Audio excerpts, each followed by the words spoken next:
कांग्रेस नेता सुरजेवाला का कहना है कि भाजपाई साठगांठ में गांवों से लेकर शहरों तक और गलियों से लेकर सड़कों तक पूरे हरियाणा में नशा माफियों और नशा तस्करों का जानलेवा जाल फैला है, जिस पर पलटवार करते हुए कैबिनेट मंत्री अनिल विज बोले कि नशे के खिलाफ जितनी कार्रवाई हरियाणा सरकार कर रही है, आज से पहले किसी सरकार ने नहीं की। बाकायदा इसके लिए अलग से अथॉरिटी बनाई गई जो सिर्फ इसी सरकार के राज में बनी है, और यही सरकार की प्रतिस्पर्धा को भी दर्शाता है, क्योंकि रेगुलर पुलिस इस पर ध्यान नहीं दे सकती, इसलिए विशेष कमेटी का गठन किया है। नशे के खिलाफ जितनी कार्रवाई हरियाणा सरकार कर रही है, आज से पहले किसी सरकार ने नहीं की, और बाकायदा इसके लिए एक अलग से अथॉरिटी बनाई है हमने, वो इसी सरकार के राज में बनी।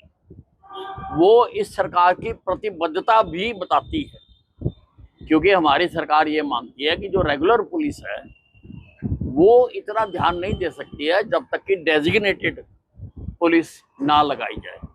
तो हमारी सरकार ने लगाई है। अब सुरजेवाला जी तो बोल सकते हैं।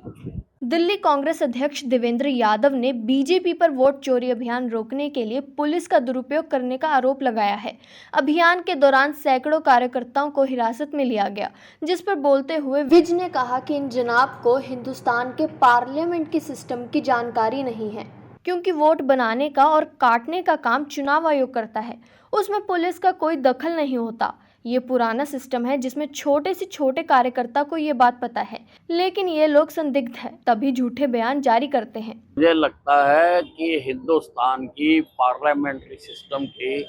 इन जनाब को जानकारी नहीं है, क्योंकि वोट बनाने का, काटने का, नई वोटें बनाने का जो काम है वो चुनाव आयोग करता है, उसमें पुलिस का कहीं भी दखल नहीं होता है। ये पुरानी सिस्टम है। एक छोटे से छोटे कार्यकर्ता को भी ये बात पता होती है, लेकिन ये लोग अनभिज्ञ हैं और अनभिज्ञता में ये झूठे बयान जारी करते हैं।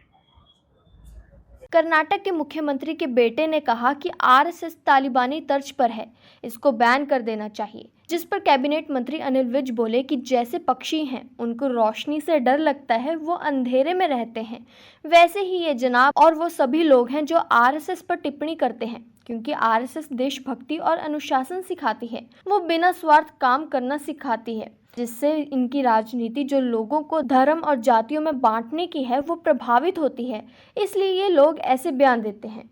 देखिए, जैसे कुछ पक्षी हैं उनको रोशनी से डर लगता है,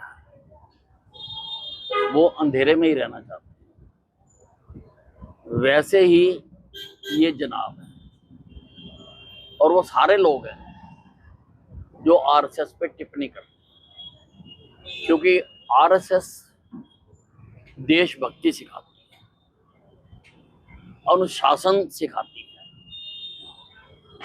बिना स्वार्थ के काम करना सिखाती है,